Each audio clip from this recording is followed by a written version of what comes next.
What if the teachings that could most transform your soul were deliberately hidden from you? What if the Jesus you've come to know through conventional scripture is merely a shadow, a carefully constructed image designed to conceal his most profound wisdom?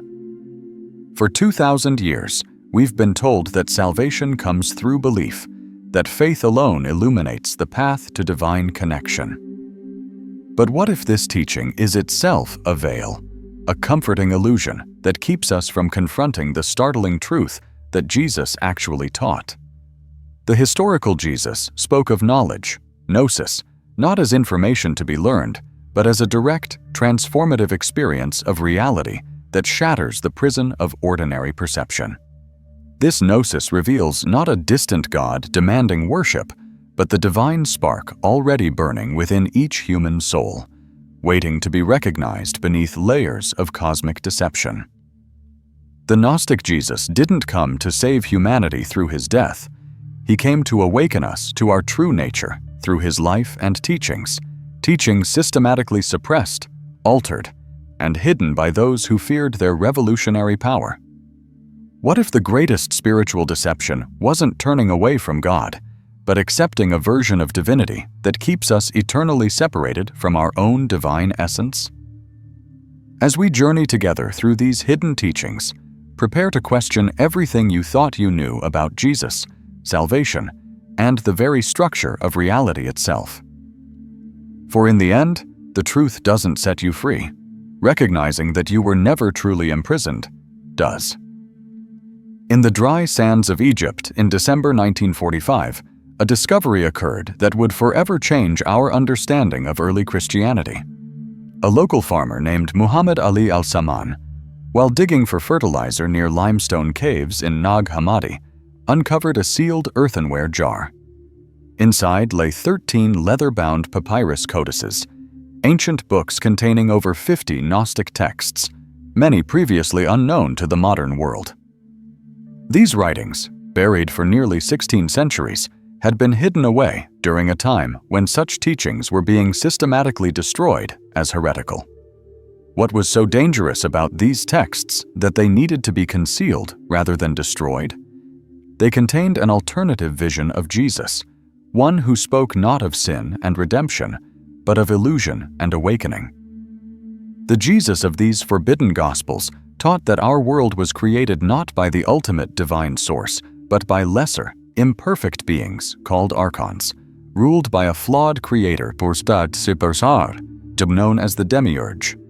This cosmic hierarchy, structured into 7 distinct realms or Aeons, forms the hidden cosmology that Jesus revealed only to his closest disciples.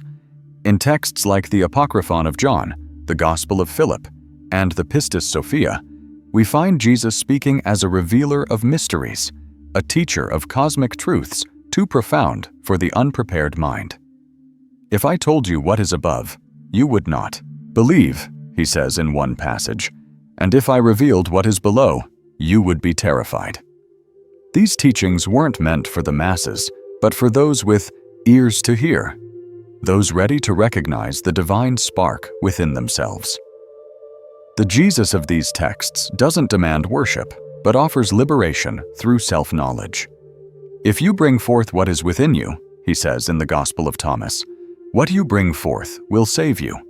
If you do not bring forth what is within you, what you do not bring forth will destroy you.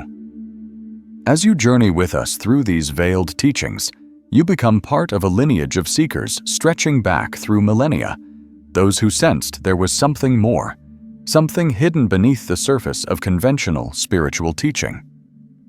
This channel serves as a sanctuary for those who feel called to explore the deeper dimensions of consciousness that Jesus actually taught.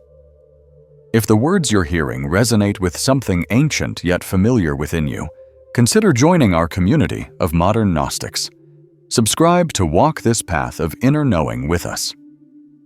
Each video we share is designed not merely to inform, but to awaken, to activate the remembrance of what you have always known, but perhaps forgotten. When you subscribe, you're not simply following content. You're participating in the resurrection of wisdom deliberately buried by those who feared its power to liberate. You're helping to bring light to teachings kept in darkness for centuries. The ancient Gnostics understood that true transformation happens in community, in the sharing of insight and the mutual recognition of the divine spark. As you press that subscribe button, know that you're connecting with others who, like you, sense there is more to Jesus than we've been told. Together, we remember what the world has forgotten.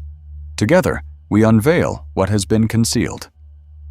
This is not merely information, it is remembrance. To understand the 7 Aeons in Gnostic cosmology, we must first grasp the fundamental Gnostic vision of reality itself. The Gnostics perceived our visible universe not as the perfect creation of an all-loving God, but as a flawed reflection, a cosmic prison designed to keep human souls ignorant of their true divine nature. At the pinnacle of all existence dwells what the Gnostics called the monad, the ineffable, unknowable source of all being. This is not the God of conventional religion, but something far more transcendent, a fullness, pleroma, beyond all qualities and limitations. From this ultimate source emanated the Aeons, divine realms or beings that collectively form the true spiritual universe. These Aeons exist in complementary pairs, symbolizing the wholeness that exists in true divine reality. The first of these Aeons emerged directly from the monad, Barbelo, the first thought of the invisible spirit, representing divine feminine wisdom. From her union with the monad came the first manifestation of Christ, consciousness, called autogenes, self-generated. This primordial trinity forms the foundation of all further emanations. As the divine light continued to unfold, it manifested through 7 primary levels of reality, the 7 Aeons that Jesus revealed in texts like Pistis Sophia.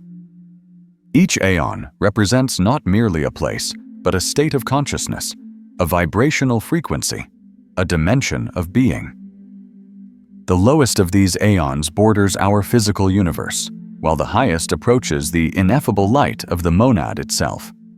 But this perfect order was disrupted when the youngest Aeon, Sophia, wisdom, moved by desire to know the unknowable source directly, acted independently. In her passionate seeking, she generated a thought that manifested as an imperfect creator being, the Demiurge, whom many Gnostics identified with the jealous God of the Old Testament. Ignorant of his origins and filled with pride, the Demiurge fashioned the physical cosmos as a flawed imitation of the true divine realms. He surrounded himself with rulers called Archons, cosmic forces that maintain the illusion of this material world and prevent human souls from recognizing their divine origin. When Jesus spoke of the ruler of this world, or the prince of this world, in the canonical Gospels, the Gnostics understood he was referring to this Demiurge. Yet within this cosmic prison, something remarkable exists, fragments of divine light, sparks of the true spiritual reality, trapped within human beings. These sparks are our authentic selves, our true nature, forgotten but not destroyed. The mission of Jesus, in Gnostic understanding, was to awaken these divine sparks to their true identity. He came not to save us from sin, but to save us from ignorance, the ignorance of our own divine nature. What if these 7 Aeons are not merely cosmic realms, but the very structure of consciousness itself? What if Jesus wasn't describing distant heavenly planes, but the architecture of our own awareness, the layers through which we must ascend to realize our true nature? Consider how the Gnostic vision transforms when we view it not as mythology, but as phenomenology, a map of human experience. The lowest Aeon corresponds to our most basic state of consciousness, the material awareness bound to physical sensation, survival, and instinct. This is the realm where most of humanity dwells, identified completely with the body and its needs, unaware of any deeper reality. The Demiurge, rather than being a cosmic tyrant, reveals itself as our own ego mind, the false self that believes it is the creator and center of our reality. It constructs a world of separation, judgment, and fear, declaring, There is no God beside me, just as our ego insists there is no identity beyond its boundaries. The Archons, those cosmic jailers, manifest as our conditioned thought patterns, social programming, and psychological defenses, all the forces that maintain the illusion of separation and prevent us from experiencing our deeper nature. They are the inner voices that say, "This is all there is," and "You are nothing more than your body and personality." When Jesus says in the Gospel of Thomas, "I am the light that is above them all," he speaks not as a distant deity, but as the awakened consciousness that transcends all conditioning. He continues, "Split a piece of wood, and I am there. Lift up the stone, and you will find me there." This is not the statement of a separate God, but the recognition that divine awareness permeates all reality, waiting to be discovered beneath the surface of things. The 7 Aeons, then, represent the progressive awakening of consciousness from identification with matter to recognition of its true nature as pure awareness. Each Aeon corresponds to what some traditions might call a chakra or energy center, a particular quality of consciousness that must be integrated and transcended. As we move through these levels, we experience increasingly subtle states of awareness, from the density of physical existence to the boundless light of pure being. Sophia's fall, her passionate desire to know the source directly, symbolizes the soul's longing to return to its origin, the innate human yearning for transcendence that drives all spiritual seeking. Her redemption comes through gnosis, not intellectual knowledge but direct experiential recognition of one's true nature. This is why Jesus says, "The kingdom of heaven is within you." He doesn't point to a distant paradise, but to the immediate possibility of awakened awareness. The Gnostic journey is not about escaping the world, but seeing through its illusions to the divine reality that was never truly absent. The teachings of the 7 Aeons challenge us to completely reimagine what salvation means. In conventional Christianity, salvation comes through belief in Jesus as a sacrificial Savior who pays the price for human sin. But in the Gnostic understanding, Jesus offers something radically different, not salvation from sin, but liberation from ignorance through gnosis. This gnosis isn't about accumulating spiritual information, it's about recognizing what you've always been beneath the layers of forgetting. Consider how the Apocryphon of John describes Jesus. "I am the remembrance of the pleroma," not a separate being demanding worship, but the very principle of awakening within consciousness itself. Each Aeon represents a veil that must be lifted, a layer of identification that must be seen through. The first veil is our identification with the physical body and material world. The second is our emotional nature, with its attractions and aversions. The third is our conceptual mind, with its endless categorizing and judging. As we move through each Aeon, consciousness becomes increasingly subtle, increasingly aware of its own nature. The higher Aeons represent states of awareness that transcend ordinary human experience, realms of direct intuition, unitive, consciousness, and ultimately, the recognition of consciousness as the ground of all being. This is why Jesus tells his disciples in the Gospel of Philip, "Those who say they will die first and then rise are in error. If they do not first receive the resurrection while they live, when they die they will receive nothing." The resurrection isn't a future event, but a present possibility, the awakening to our true nature that can happen here and now. The Archons, those cosmic powers that maintain the illusion, function through fear, especially the fear of death. They keep humanity trapped in ignorance by perpetuating the belief that we are nothing more than mortal bodies destined for annihilation. But Jesus reveals that death itself is an illusion. Whoever discovers the interpretation of these sayings will not taste death, he declares in the Gospel of Thomas. From this perspective, sin is not moral transgression, but mistaken identity, the fundamental error of believing we are separate selves rather than expressions of divine consciousness. Redemption comes not through blood sacrifice, but through anamnesis, the unforgetting of our true nature. This is why the Gnostic Jesus doesn't emphasize his death and resurrection as salvific events, but his teachings as awakening insights.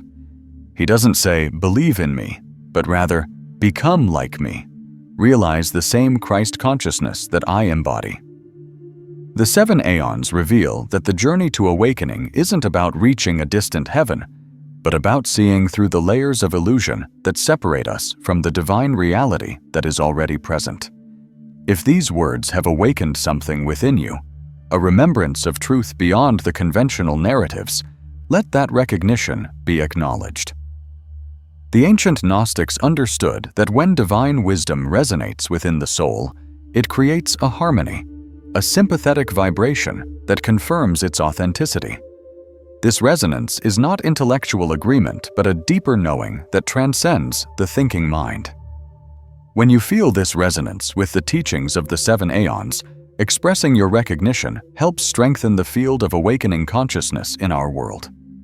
The simple act of leaving a like on this video becomes a symbolic affirmation, a way of saying, "This truth is recognized." In Gnostic understanding, recognition itself is transformative. When you recognize truth, you're not merely agreeing with an idea, you're participating in the unveiling of reality. The Greek word for truth, aletheia, literally means unforgetting or uncovering, the removal of veils that hide what has always been present. Each recognition, each moment of, "Yes, this is true," weakens the power of the Archons, those forces of forgetting that maintain the cosmic illusion.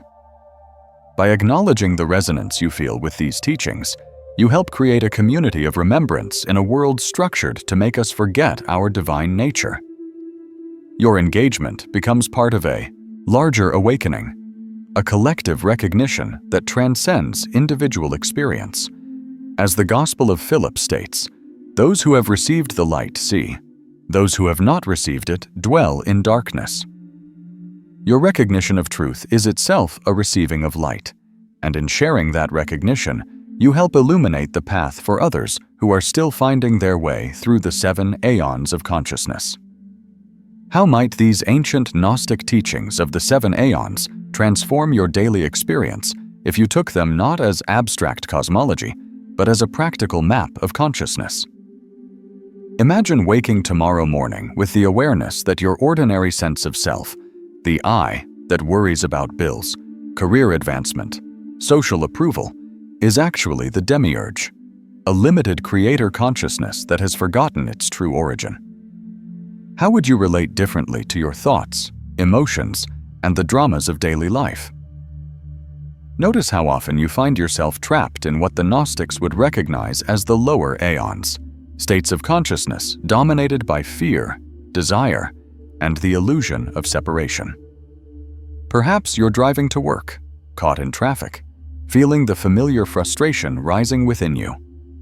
In that moment, you're fully identified with a separate self moving through a hostile world, exactly the state of forgetfulness that Jesus came to liberate us from. But what happens when you remember? What happens when, even for a moment, you recognize that your awareness is not contained within your body, but that your body appears within awareness? This simple shift in perspective, from being a body having consciousness to being consciousness having a bodily experience, is the beginning of Gnostic awakening. You've begun the journey through the eons. The challenges you face in your relationships often reflect this cosmic drama of forgetting and remembering. When you argue with a loved one, believing they are separate from you, an obstacle to your happiness, you're experiencing what the Gnostics called archontic influence, the forces that maintain the illusion of separation. But in moments of deep connection, when the boundaries between self and other temporarily dissolve, you catch glimpses of the higher eons, states of consciousness where unity is directly perceived. Have you noticed how your perception of time changes with your state of consciousness? In anxiety or boredom, time seems to stretch endlessly, while in moments of flow or deep love, it seems to disappear altogether. These variations in temporal experience hint at the different qualities of the 7 Aeons, from the rigid linearity of ethereal consciousness to the eternal present of divine awareness. The most profound teaching of Gnostic Jesus is that salvation is not a future event, but a present possibility. The kingdom of the Father is spread upon the earth, and men do not see it, he says in the Gospel of Thomas. This kingdom, this highest Aeon, is not a place but a way of seeing, a recognition of what has always been true. When was the last time you experienced a moment of such clarity? Perhaps while walking in nature, during meditation, or in an unexpected moment of grace amid ordinary activities. These are not random spiritual experiences, but glimpses of your true nature, brief recognitions of the divine light that constitutes your essential being. The Archons, whether understood as cosmic entities or psychological forces, maintain their power through one primary strategy, keeping you identified with your fears, especially the fear of death. Notice how much of your life is organized around avoiding death and its many symbolic forms: failure, rejection, insignificance. This fear-based orientation is precisely what keeps consciousness trapped in the lower eons. But what if death itself is an illusion? What if, as Jesus taught in the Gnostic Gospels, your true nature was never born and cannot die? How would you live today if you knew, with absolute certainty, that the essence of who you are is eternal, indestructible awareness? The journey through the 7 Aeons is not merely a cosmological ascent, but a profound transformation of identity, a progressive recognition of who you truly are beyond all conditioned self-concepts. Each Aeon represents not only a realm of existence, but a layer of self-identification that must be seen through and transcended. At the level of the first Aeon, you identify completely with physical form. I am this body. At the second, you recognize yourself as emotional experience. I am these feelings. At the third, you identify with thought. I am this mind. But as Jesus guides us through the higher Aeons, we begin to recognize ourselves as awareness itself, the consciousness in which all phenomena appear and disappear. This is the meaning behind his enigmatic statement in the Gospel of Thomas: I am not your master. Because you have drunk, you have become intoxicated from the bubbling spring which I have measured out. The bubbling spring is pure consciousness, and the intoxication is the ecstasy of recognizing your true nature. The Gnostic path is fundamentally about seeing through illusions, not creating new spiritual identities, but recognizing what remains when all identities are seen as temporary appearances in consciousness. This is why Jesus consistently refuses to be worshipped as a separate divine being. He points instead to the Christ consciousness that he embodies and that dwells, unrecognized, within each person. The lamp of the body is the eye. Tikma, he says in the canonical Gospels. If therefore your eye is good, your whole body will be full of light. This eye is not the physical organ, but the faculty of spiritual perception, the capacity to recognize divine reality beneath the appearances of the world. The 7 Aeons reveal that what we call reality is actually a nested hierarchy of perceptual frameworks, each level containing and transcending the one below it. What appears solid and immutable from the perspective of the lower eons is revealed as fluid and transparent from the vantage point of higher awareness. This is not merely philosophical speculation, but direct mystical insight, the kind of knowing that transforms the knower. The divine spark within you, what Gnostics called the pneuma or spirit, is not a possession, but your essential nature. It is not something to be achieved, but recognized. It is what remains when all that is not you has been seen through. As Jesus says in the Gospel of Mary, there where is the nous, higher mind, there is the treasure. This treasure, this divine inheritance, is the capacity for direct spiritual perception that transcends the limitations of sensory experience and conceptual thought. The redemption of Sophia, divine wisdom fallen into matter, happens within each human consciousness as it awakens to its true nature. Her journey from ignorance to gnosis, from identification with form to recognition of essence, is your journey. Her liberation is your liberation.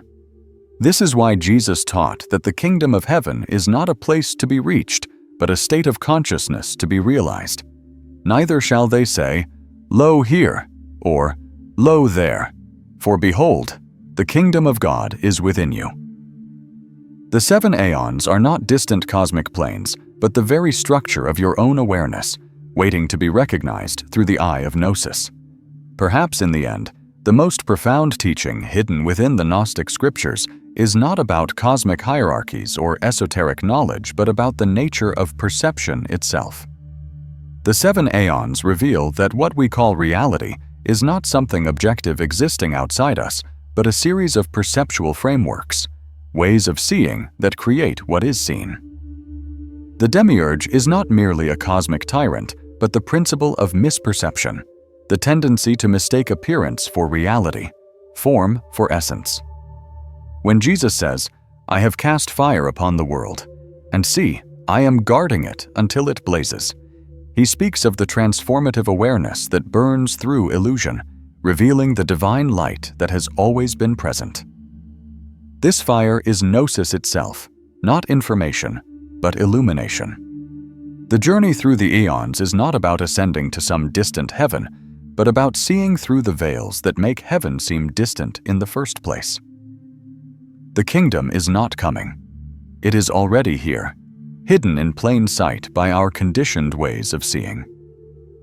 What appeared in the beginning as a paradox, that the teachings that could most transform you have been deliberately hidden, now reveals itself as a profound truth about the nature of awakening. The teachings were hidden not by external authorities alone, but by the very structure of ordinary consciousness that cannot perceive its own ground and source. The Archons are not only cosmic entities, but the forces of forgetting built into human perception, the tendency to become hypnotized by appearances and forget the awareness in which all appearances arise.